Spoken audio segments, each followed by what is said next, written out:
Vocês teve que...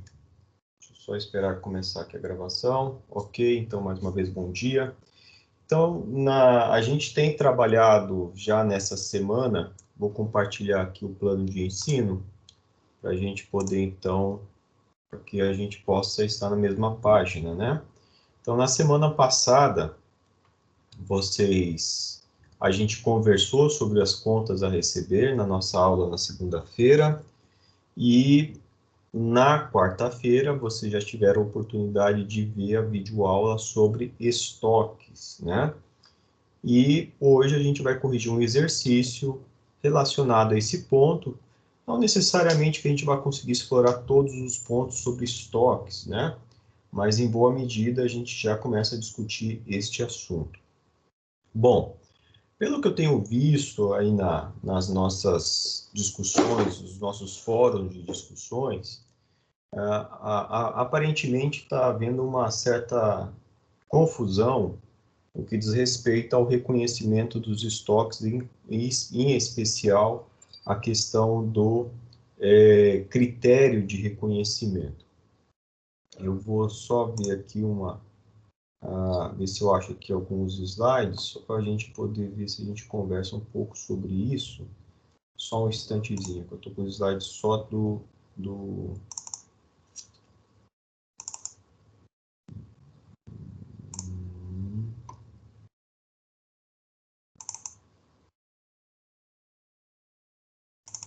Tá. Vou compartilhar aqui a ideia aqui não é dar uma aula, né, inteira sobre estoques, mas pelo menos compartilhar com vocês os principais pontos que podem estar aí gerando dúvidas com vocês, tá? Então, vou compartilhar minha tela aqui dos slides.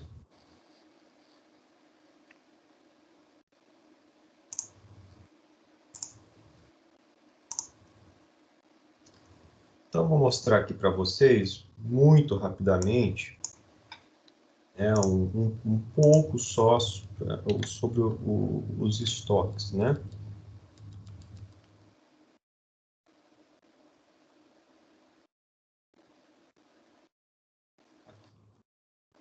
Importante que se tenha em mente, né? Os estoques, né, eles são reconhecidos, obviamente, a gente adota um dos dois critérios que aí estão colocados para vocês, né? Ou a gente mensura custo ou valor realizado líquido, dos dois o menor. O CPC 16, ele, quando vai tratar de estoques, em nenhum momento ele vai tratar de valor justo, tá? É importante a gente deixar claro que aparentemente está havendo algum tipo de confusão nesse ponto, né? Estoque ele é avaliado a custo, que a gente fala que é custo histórico, né? Ou valor líquido, dos dois menor. Então, assim, esse é o critério, e isso é importante que vocês tenham em mente. Quer dizer, quando a gente vai falar do custo histórico, a gente vai incluir nesse custo tudo que for necessário para ter o produto, a mercadoria, o estoque, no que a gente denomina de condição e localização atuais. Ou seja, para eu ter o produto na minha prateleira para poder vender, tem uma série de gastos que eu estou aqui chamando de custos. E esses custos deverão compor o valor da mercadoria.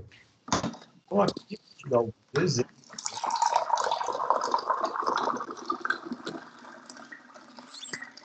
Compensar para poder pagar, recolher um valor inferior, né, pagar menos, eu não vou colocá-lo no ativo como tributo. Eu vou colocar como custo do produto, né? Eu espero, se eu tenho um crédito para poder colocar né, o estabelecimento, eu pago um seguro, e tudo que for necessário para ter o que nós temos como definição, condição e localização atuais. A gente fala de uma empresa em que transforma o produto, né, uma matéria-prima, então todos os eles serão atribuíveis ao produto, tá? Então, aqui a gente tem essa listagem que nos ajuda a ter uma ideia, né, de tudo que vai compor o custo histórico do meu estoque. Se eu chamo de custo histórico, nós estamos falando de sinônimos, tá? Em nenhum momento a gente vai falar de valor justo, a gente vai falar de custo ou valor realizável líquido, dos dois o menor. E aí, para a gente poder só aproveitar aqui o momento, né? Um outro ponto bem importante é a questão do valor realizável líquido, né? Olhem só, eu vou usar esse quadro para a gente poder, então, visualizar.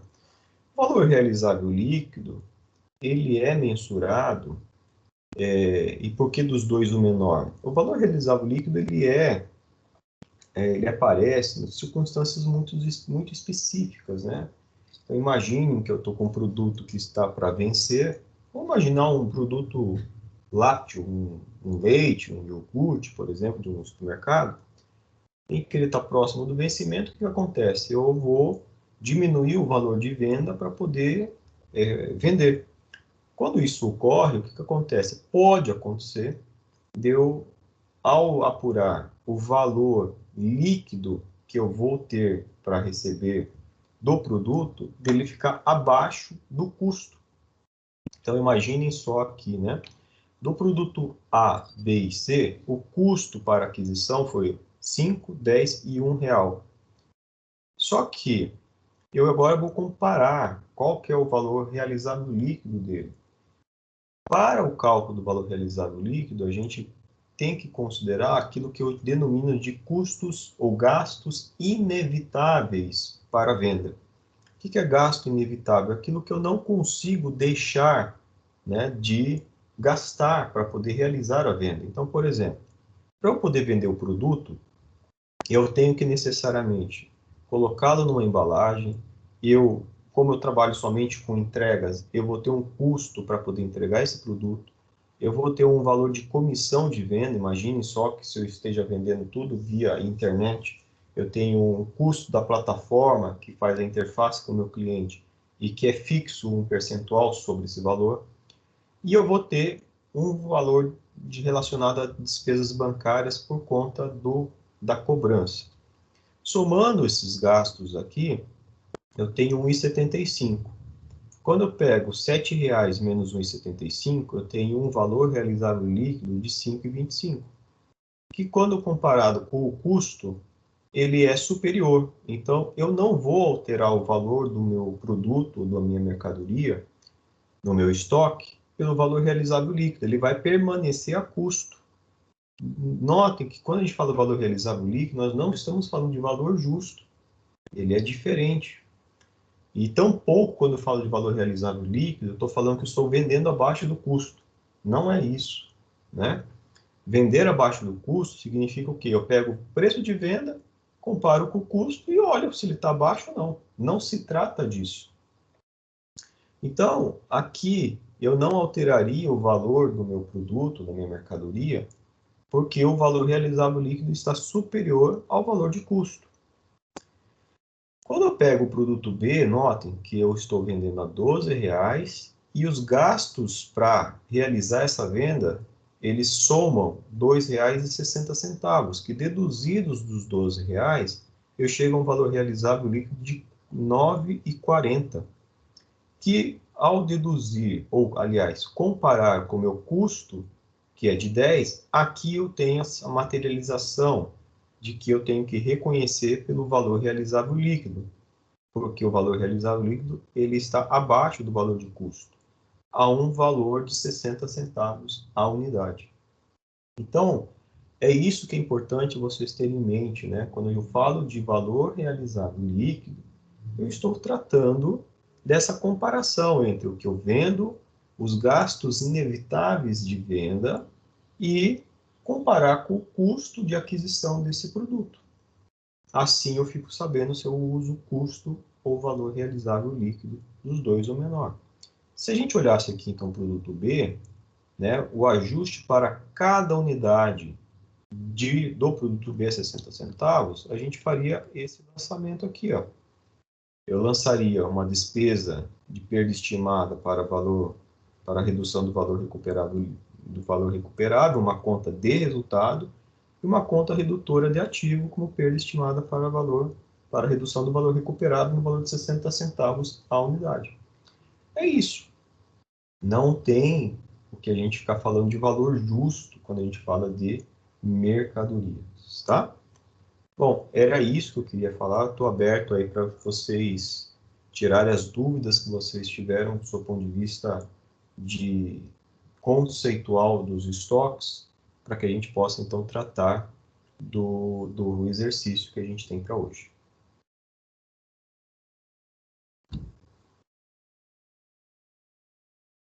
Nenhuma dúvida, então, né? Ok. Eu vou passar para o nosso exercício. Então, só para a gente poder, novamente, não ter dúvida do que em que estágio nós estamos, porque a gente começou a aula e poucos alunos estavam. Então, a gente está aqui, né? A gente está falando dos estoques. Hoje, abre o questionário, já abriu, na verdade, o questionário 3, que é importante que vocês resolvam, né, o questionário 3. E hoje a gente vai corrigir o exercício extra, que trata, então, também da parte dos estoques. Por que eu falo também? Porque daqui para frente é tudo um processo cumulativo, né? Então, a gente trata de disponibilidades, de recebíveis e de estoques. Depois, e sempre um processo cumulativo, tá?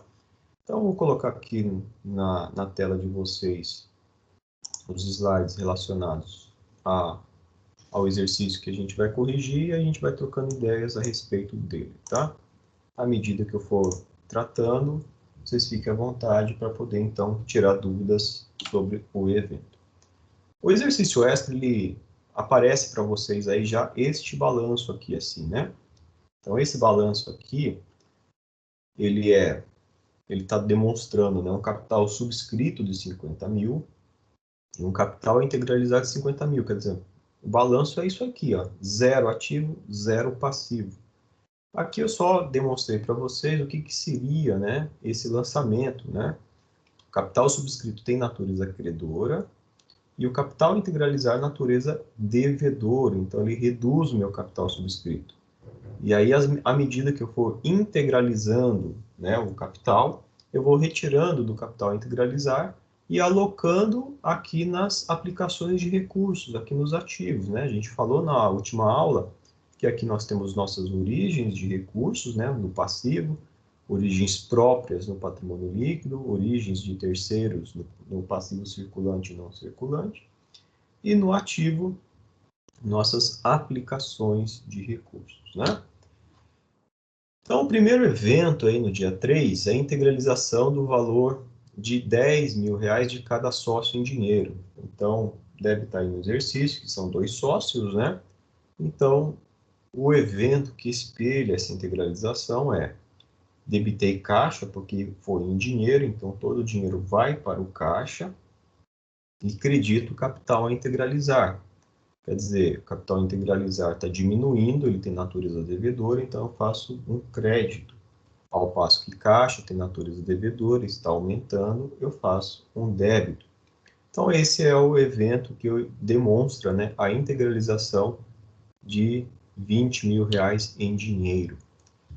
Aqui um exemplo, né, do que nós temos para poder, então, visualizar o que é a composição do custo, ou custo histórico, como já disse, são sinônimos, né, para compor aí o valor das mercadorias, né? Lembrando que quando a gente fala de estoque é uma conta totalizadora, né? Onde ali vai ser composto por várias outras contas, né? Então, essa conta estoque será composta por várias outras contas, dentre elas mercadorias, mas a gente tem matéria-prima, a gente tem produtos de almoxarifado, a gente tem mercadorias para revenda, a gente tem produtos em elaboração, enfim, depende da atividade que você está compondo em termos de plano de contas, né? Então, aqui no dia 4, foram compradas aí 1.000 unidades do produto X à vista, no valor de R$ 5,00 a unidade. Além disso, foi gasto com frete no valor de R$ 100,00. Então, nós temos um total de mercadorias, né, sem o frete, de 5.000, que são 1.000 unidades vezes R$ 5,00, que vai dar os 5.000. Incorporo o frete, que é o gasto que eu obtive para poder ter o produto ou mercadoria em localização e condição atuais, que é onde é o estabelecimento que a empresa está vendendo, transacionando suas atividades. E aí eu tenho o total da mercadoria com a inclusão do frete no valor de 5.100, onde eu tenho um custo unitário de R$ 5,10. Dado que eu comprei esse valor à vista, né, eu tenho um débito de mercadorias para revenda no valor de R$ 5.000 e um crédito de caixa de igual valor. O caixa está diminuindo, então eu vou fazer um crédito. Mercadorias, natureza devedora, está no ativo, né? Então eu faço um débito no valor de 5.100. Este é o custo histórico. Assim, se vocês leram, tem um artigo, provavelmente não deve estar nesse Moodle, né? Mas um outro Moodle em que eu apresentava para os alunos, tem um artigo do professor Eliseu Martins, eu acho que junto com o professor Sérgio Teodísicos, eles demonstram, né, a questão temporal e os critérios de reconhecimento. É claro que quando eu compro a mercadoria, esse é o valor de mercado do produto que estou comprando. Então, na data zero, né, no dia 4, o custo histórico ele é igual ao valor justo, né? Porque esse é o valor da mercadoria, o valor de mercado deste produto, né? Mas a gente não confunde valor justo com o valor de custo histórico. Por quê?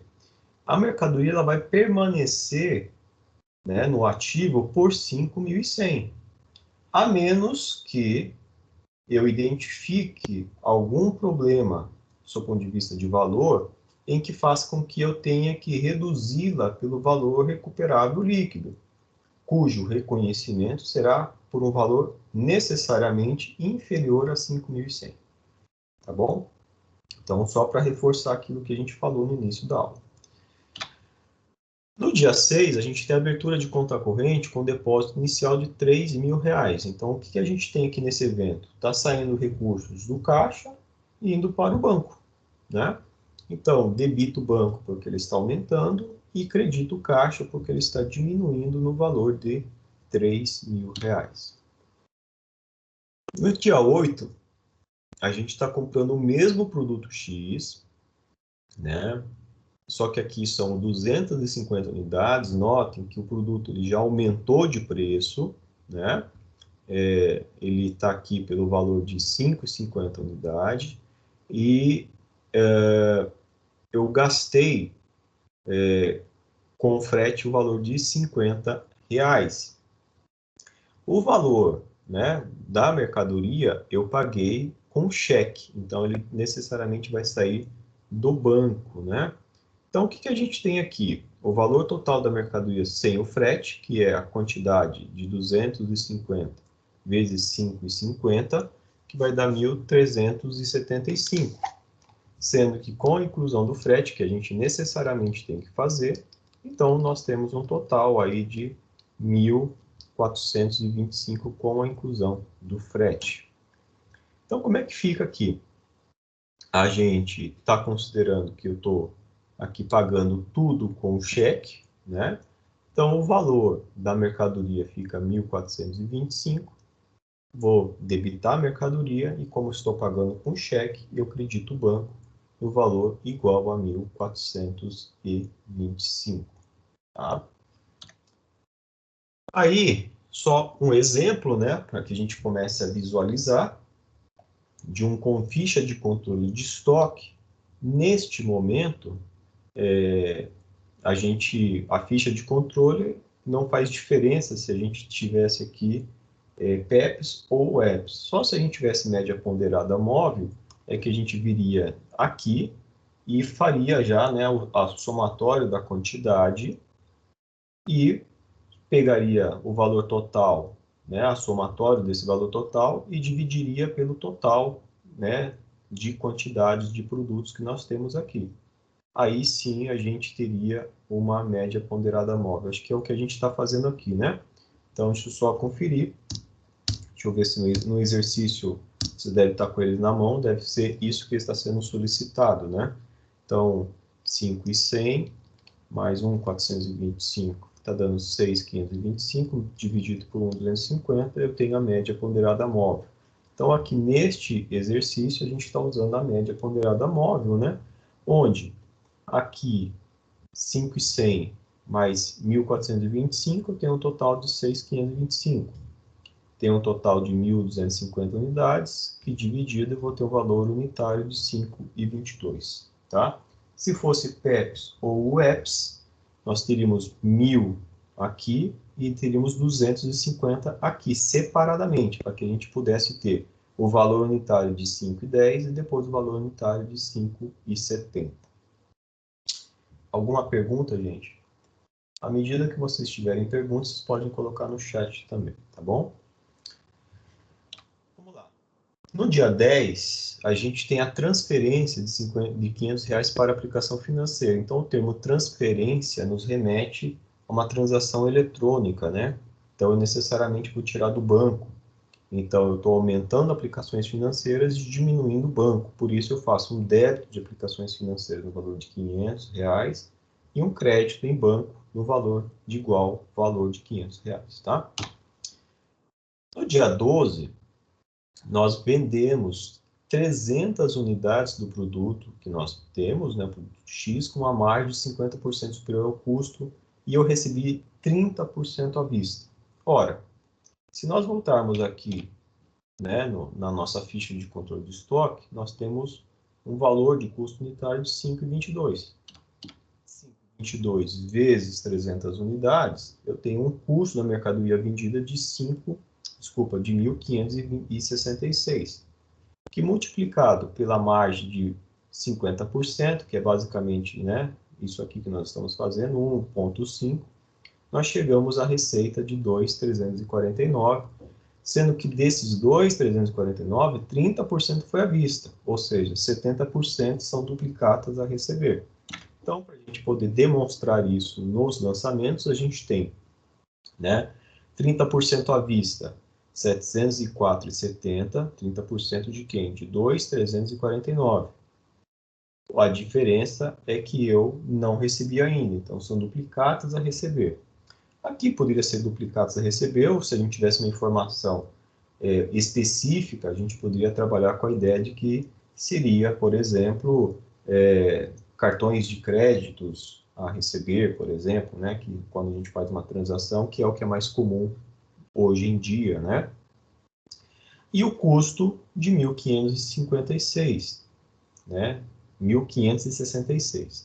Então, nós temos, aqui é importante entender o lançamento, né? Quer dizer, eu vendi um produto, então a gente tem a saída desse produto do meu estoque, né? Por isso eu faço um débito em custo e um crédito em mercadorias, quer dizer, mercadorias, nós estamos falando aqui de produtos que estavam nos estoques que agora não estão mais, então eu tenho que diminuir, eu tenho que fazer um lançamento a crédito nessa conta, né? E a contrapartida vira uma conta de resultado denominada custo da mercadoria vendida, onde a gente tem a representação do por quanto que eu vendi, que chamamos de receitas, a crédito, então aqui nós temos uma conta de resultado, e como é que eu recebi? Uma parte em dinheiro, outra parte ainda eu irei receber, que é um ativo, né? Lembrando, né, do conceito de ativo, né? É um recurso econômico controlado pela entidade, do qual se espera a obtenção de fluxos de benefícios futuros. E o estoque, né? Eu tinha um total de 1.250 unidades de estoques, vendi 300 unidades pelo valor de 5,22, o valor unitário, que dá um total de 1.566. Vou ficar com o estoque de 950. Então, eu tinha 6.525 menos 1.566, vou ter 4.959. 4.959 dividido por 950, eu vou ter ainda um preço médio, né, um custo médio ponderado de 5,22 no meu estoque. No dia 14, eu vendi 100 unidades desse mesmo produto, com uma margem de 100% superior ao seu custo, esse valor a prazo. O custo, nós já sabemos que é de 5,22, né? Vezes 100, eu vou ter um custo de 522. Eu vendi com uma margem de 80%, então eu multiplico por 1,8, que vai dar uma receita de 939,60. Então, vou mostrar aqui como é que fica, lembrando que essa venda ela foi totalmente a prazo. Então, eu tenho uma receita de 939,60 contra, né, um recebível de igual valor, porque ele foi totalmente a prazo. A mercadoria está saindo dos meus estoques, então credito mercadorias e debito o custo que representa o valor pelo qual eu obtive esse produto para poder revendê-lo a 939,60, tá? No meu estoque, os 4.959, eles são deduzidos de 522, que me dá um saldo de 4.437, dividido por 850, eu permaneço com o preço médio aqui de 5,22. Aí a gente tem uma conta, né, um evento um pouquinho diferente, mas que a gente precisa conhecê-lo, né, que é o que nós denominamos de remessa em consignação. O que é uma remessa em consignação? A remessa em consignação ela ocorre quando o fornecedor ele cede ao seu cliente o produto sem, contudo, ainda vendê-lo. É algo como se nós falássemos que é para a pessoa experimentar o produto, seja ela experimentar a aceitabilidade do cliente e também ver se vale a pena ter esse produto em estoque, né? Sim, Felipe, fica à vontade. Professor, esse custo unitário sempre vai ser 5,22 ou vai ter que fazer a média? Sempre. Não estou te ouvindo, Felipe. Eita, acho que vou mandar pelo chat, então. Oi. Pode falar. Ele falou que ia mandar no chat, já que você não estava escutando.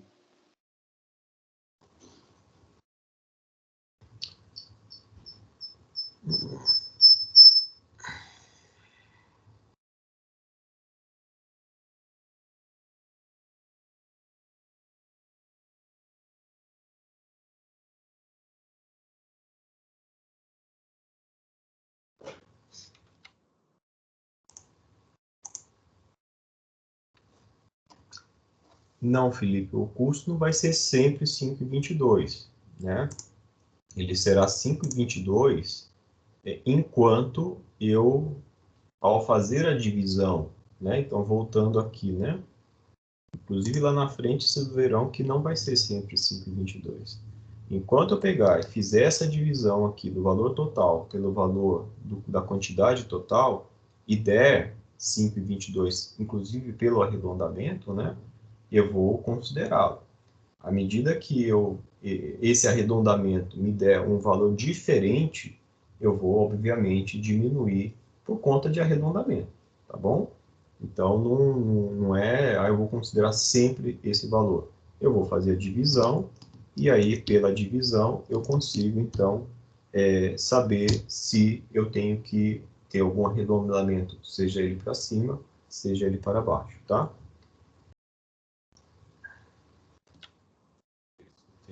Ok, então vamos lá. Então, voltando aqui. Então, a mercadoria em consignação, ela, imaginemos assim, bom, antes de falar da mercadoria, né, só precisa entender o que é consignação, né? Se vocês tiverem aí na casa de vocês um aparelho de recepção de TV, isso ocorre normalmente com a NET, né?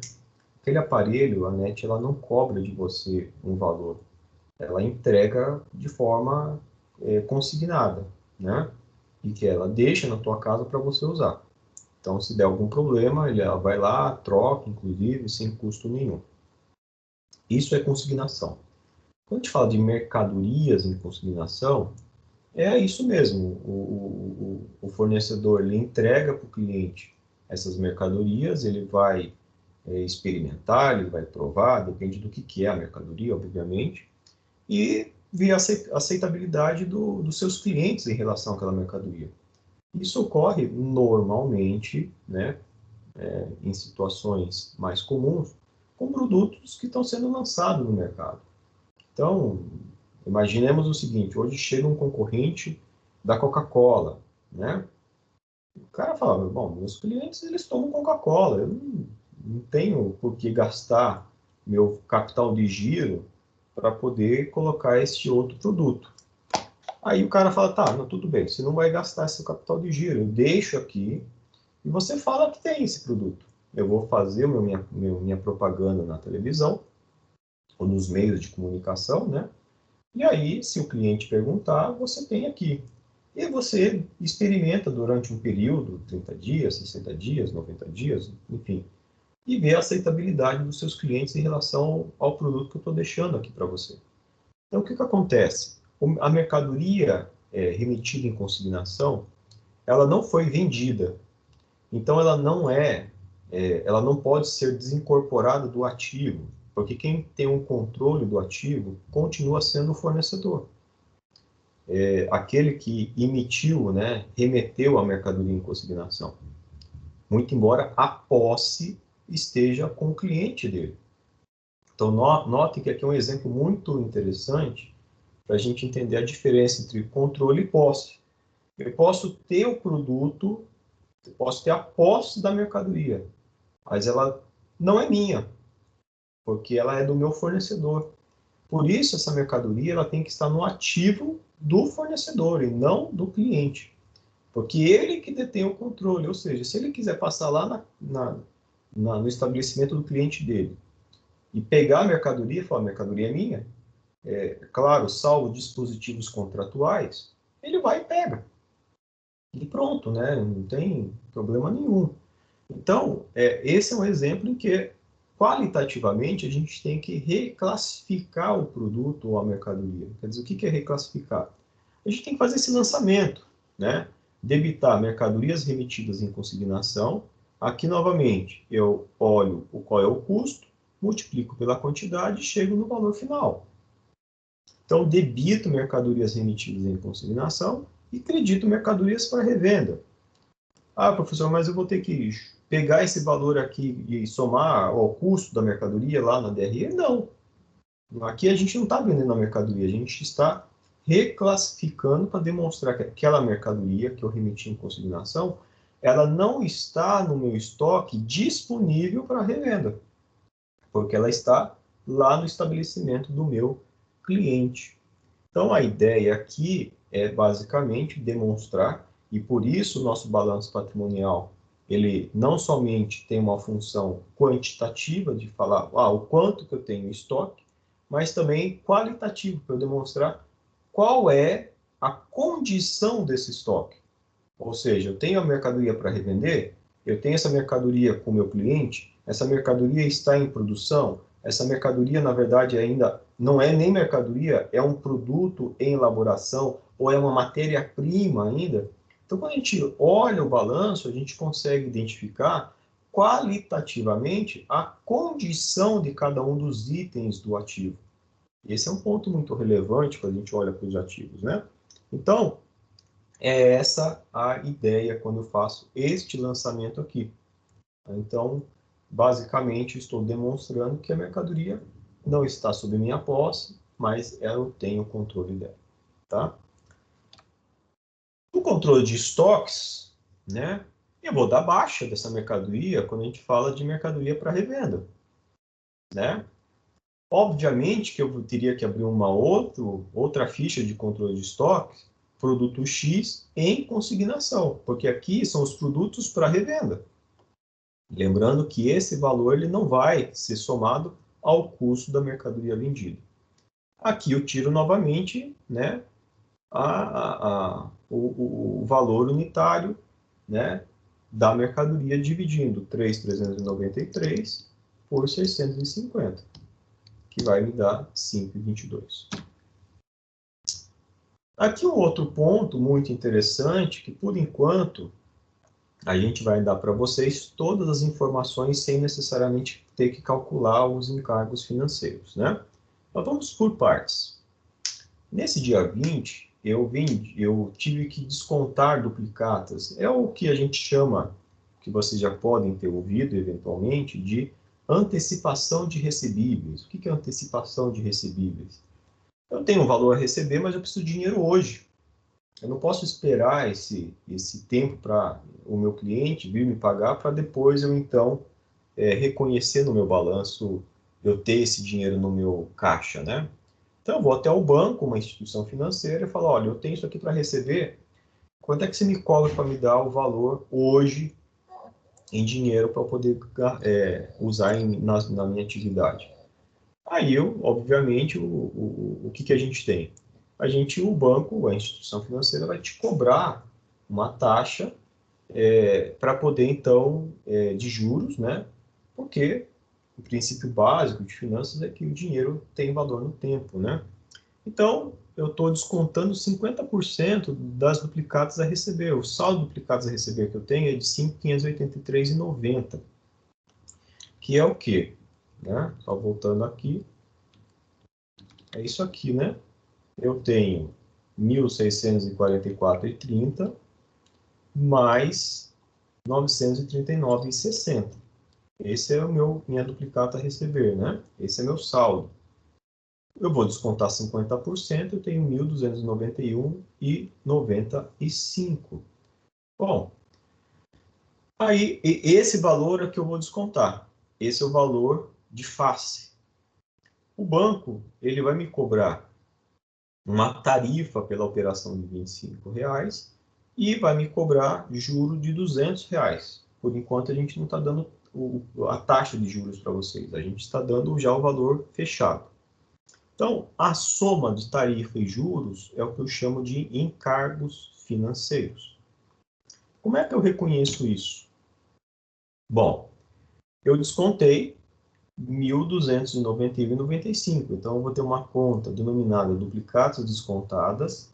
Essa aqui é uma conta, né, de passivo circulante. Então, ela é credora, né? É basicamente um empréstimo, né? Na essência, eu estou fazendo um empréstimo.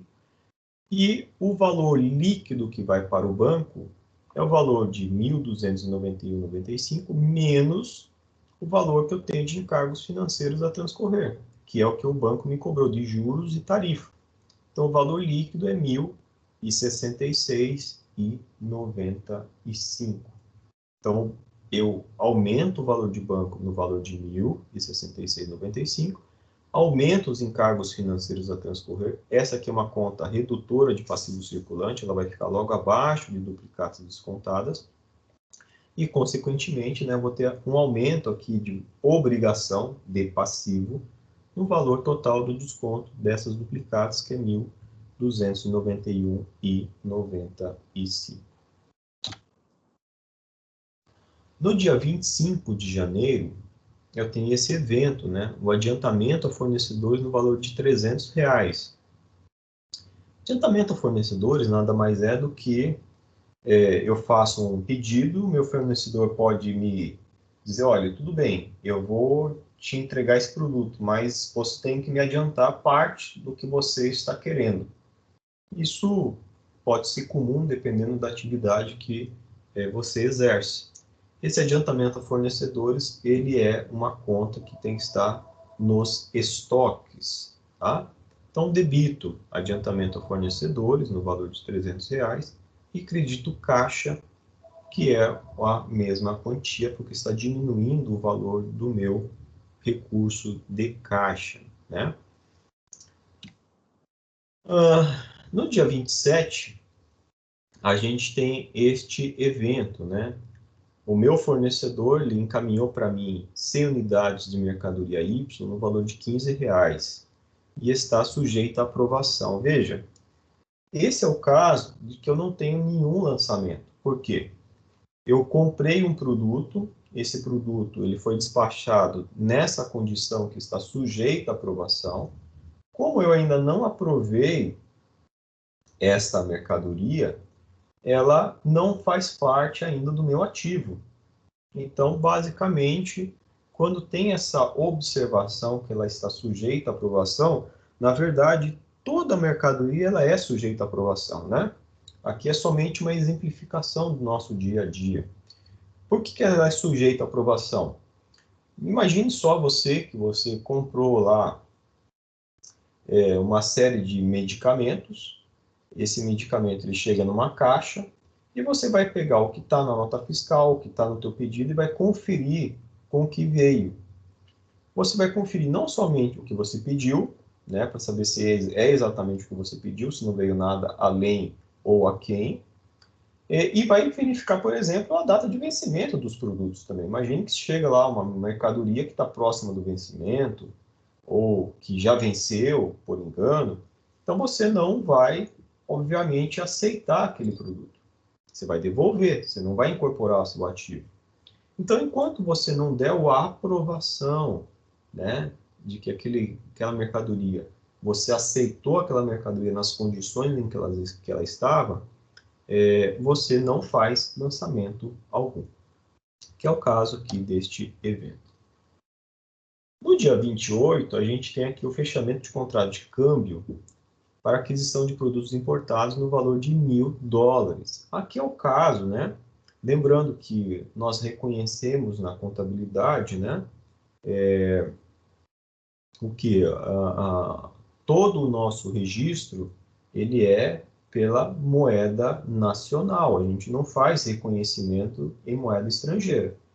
Então, neste caso, a gente tem que sempre converter pela moeda nacional. Então, nós fechamos um contrato de câmbio, essa mercadoria ainda não chegou, mas trata-se do que nós denominamos de importações em andamento. Então, fechei o contrato de câmbio, nessa data o dólar estava 1,65 e o valor desses produtos era de $1.000. Ou seja, multiplico o valor da taxa do dólar, né, pela quantidade de dólares, que então aqui são $1.000, e acho o valor que eu tenho que reconhecer. Reconhecer o quê? Reconhecer uma conta denominada importações em andamento. Essas importações em andamento, elas estão nos estoques para demonstrar que eu tenho esta situação de fechamento de contrato de câmbio. E tem uma duplicata a pagar, mas neste caso eu tenho isso dentro de uma conta totalizadora chamada de fornecedores estrangeiros. Por que você precisa distinguir fornecedores estrangeiros de fornecedores nacionais? Porque você tem uma volatilidade em razão da moeda quando você fecha um contrato com um fornecedor estrangeiro. Então, aqui é para demonstrar que essa dívida ela está atrelada a uma moeda estrangeira e sofre a volatilidade dessa moeda. Obviamente que o reconhecimento aqui ele é considerando, né, a multiplicação de cada dólar pela quantidade do dólar deste contrato. No dia 31, a gente tem aqui pagamento de despesas de desembaraço aduaneiro desses produtos que eu encomendei. Aqui, por que eu debitei importações em andamento e debitei banco? Bom, creditei banco, perdão. Creditei banco porque eu paguei com cheque. Ou ainda que eu tivesse qualquer outra observação dizendo que estava saindo esse recurso do banco. E por que eu debitei importações em andamento? Justamente pelo próprio conceito de mercadorias, né? Do custo que é a mercadoria. Ou seja, a mercadoria eu vou incorporar ao valor dela todo o custo para tê-la em condição e localização atuais. Ora, para eu poder ter essa mercadoria na minha prateleira, eu tenho que pagar, né, os custos relacionados a desembaraço aduaneiro. Então, aqui não é uma despesa que eu vou lançar diretamente na DRE. Eu vou incorporar o valor da mercadoria para depois, quando eu vendê-la, ela vai sair como custo. Tá? Então, eu debito importações em andamento e credito o banco. Aqui ainda não tenho a informação que essa mercadoria ela esteja na condição free on board, ou na condição FOB, para eu poder, então, já colocá-la, por exemplo, como mercadorias em trânsito. A informação que eu tenho ainda é que ela está em andamento. Então, eu não altero nenhuma condição qualitativa dessa mercadoria enquanto eu não tiver a informação a respeito dessa condição. Então, é isso. Né? No dia 31, eu fiz esse lançamento para poder demonstrar o gasto que eu tive com essa mercadoria que ainda está em andamento e que está relacionado a ela para poder tê-la em condição e localização atuais, assim como preconiza, né, o CPC 16. No dia 31, eu tenho informação de que o dólar, né, que era 1,65, passou a ser 1,68. Então, essa importação em andamento e também as linhas duplicadas a pagar que estão sujeitas à variação cambial, elas se alteram. Elas estão lá reconhecidas a 1,650, aí você vai falar, professor, mas importações em andamento já incorporei os 500. Tudo bem, mas o contrato não se alterou, o contrato continua a $1.000, né? Então, eu multiplico pelo valor de 1,68, que vai dar 1.680, diminuo de 1.650, então vou ter uma diferença aqui de R$30 para reconhecer onde? Reconhecer no valor de importações em andamento e duplicados a pagar de fornecedores estrangeiros. Por quê? Aumentou tanto o ativo como o meu passivo.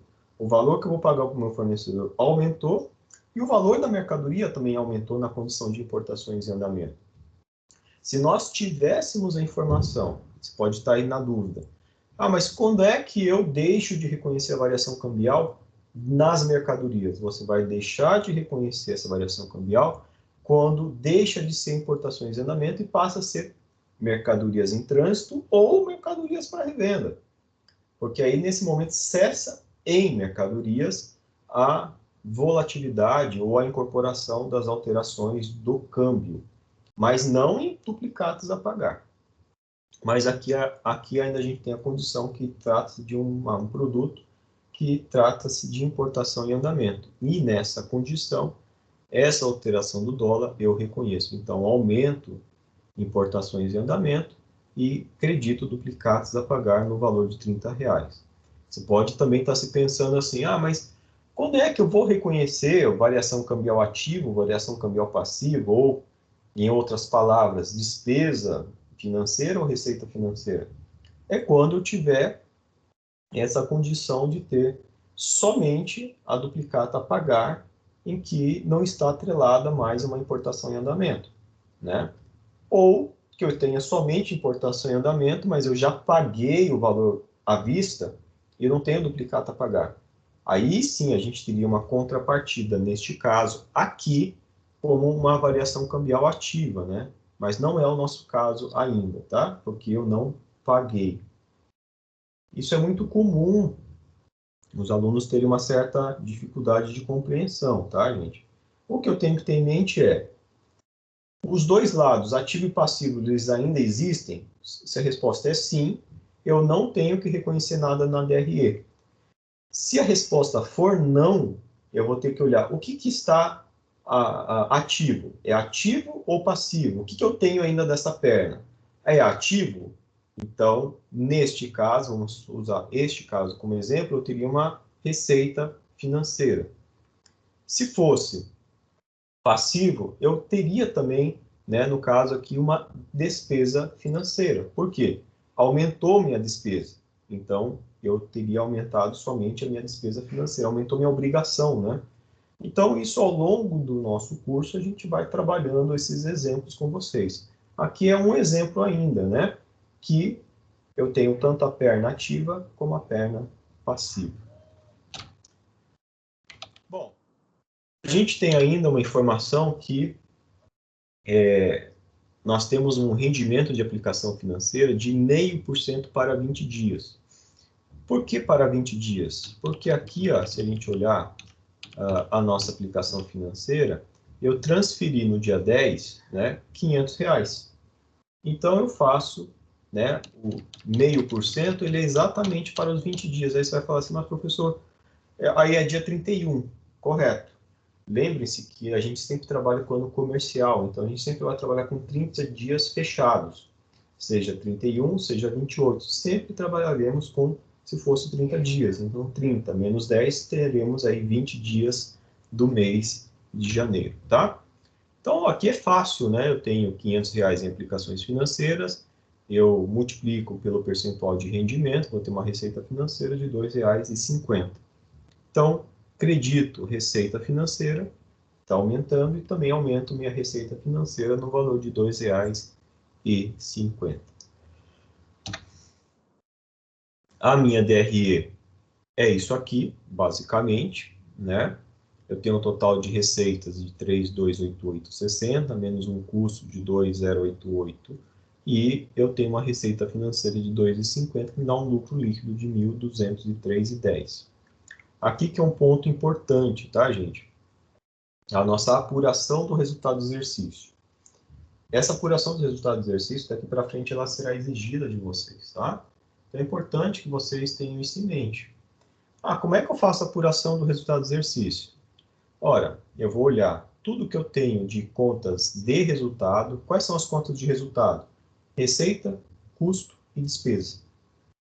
A receita, ela tem natureza credora. Então, para eu poder trazer essa conta de receita para a minha apuração do resultado, eu vou fazer um lançamento nessa conta a débito.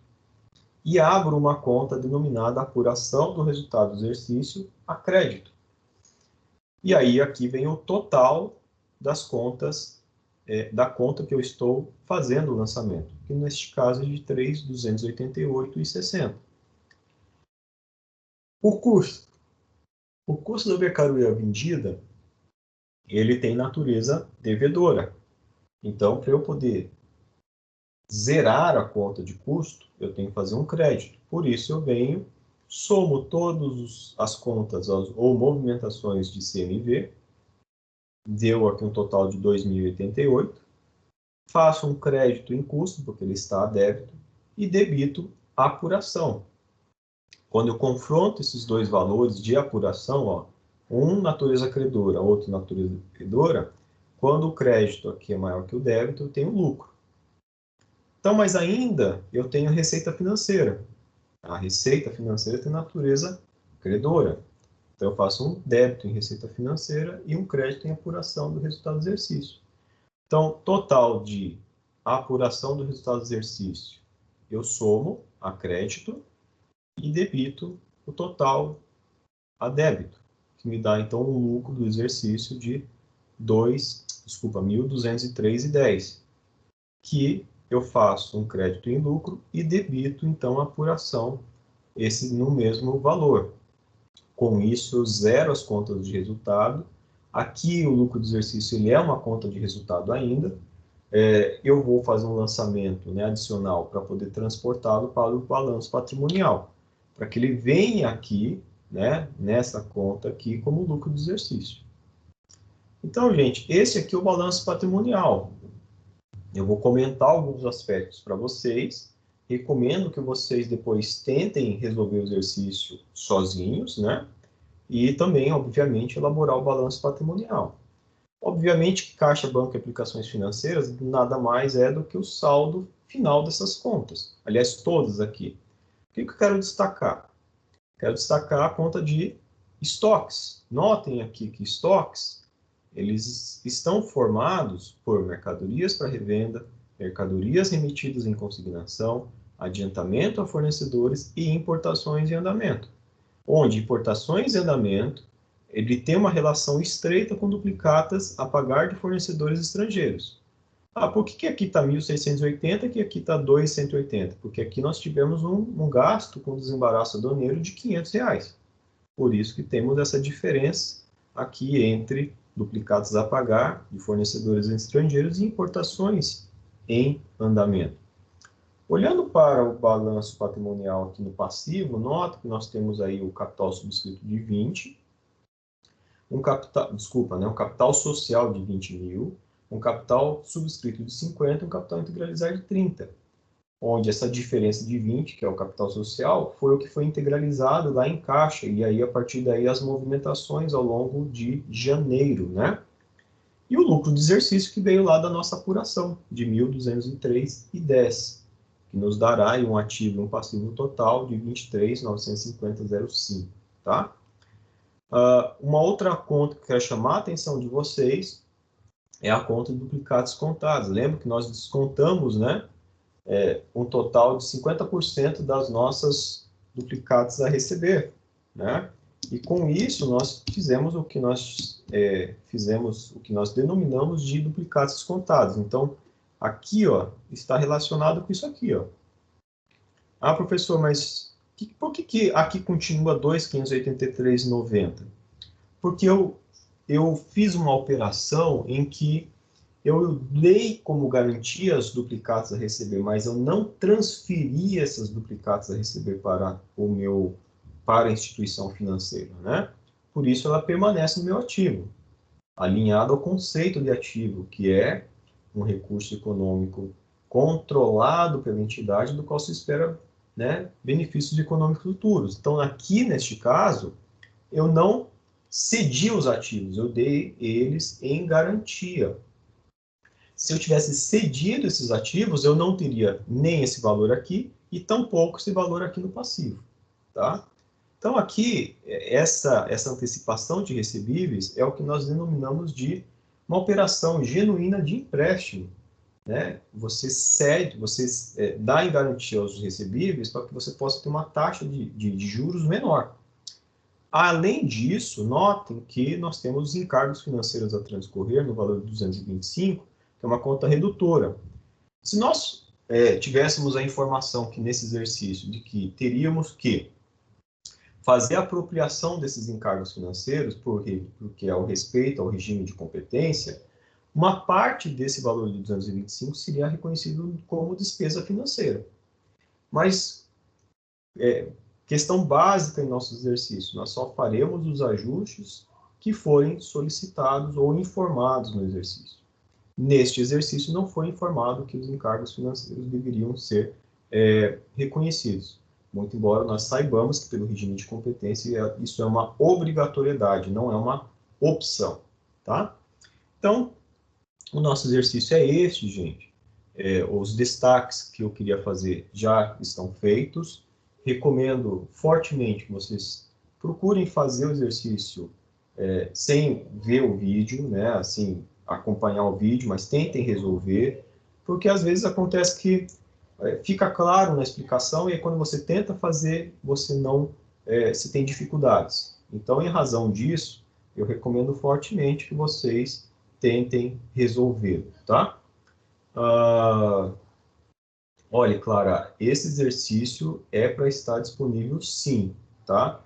Eu vou perguntar para a Érica, porque trata-se de um exercício que é para não somente ele estar disponível, como também o vídeo, né, também está disponível. De toda sorte, os slides que vocês já estão vendo aqui, e eles já contêm toda a informação do exercício, né? Mas eu vou conferir isso, vou pedir inclusive a Érica para checar.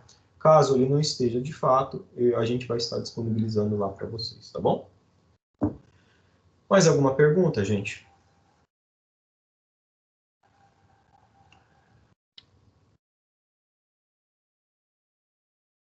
Nenhuma pergunta? Se vocês não tiverem perguntas, eu vou, né, como eu já falei para vocês, ao final, né, da aula, eu faço aqui, eu puxo pelo Teams a lista de presença, então estou fazendo isso neste momento, tá? Então, a aula está encerrada, né?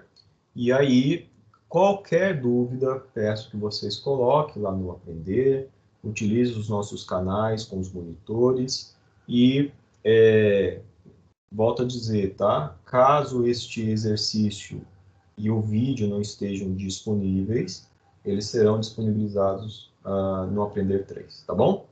Gente, por hoje, então, era isso. Qualquer coisa, por favor, entrem em contato. Não deixem de responder os questionários, porque eles têm um peso muito grande na menção final. Então, hoje, vocês já têm aí para responder o questionário 3. Aproveitem, revisem o conteúdo, refaçam o exercício, façam a lista de exercícios, tirem dúvidas com os monitores, e aí a gente se vê. Pelo que eu estou vendo aqui na nossa programação, deixa eu só conferir aqui, é dia 24, mas vou projetar para que a gente não tenha dúvidas do nosso próximo encontro, tá? Então, deixa eu já projetar aqui para vocês, né, o nosso plano de ensino. Então, o nosso próximo encontro, pelo que eu, então já vocês terão aqui a revisão de conteúdo. Deixa eu só ver aqui. Então, hoje foi estoques. Dia 3, vocês terão despesas antecipadas, essa videoaula. Despesa antecipada é um tema tranquilo de se compreender.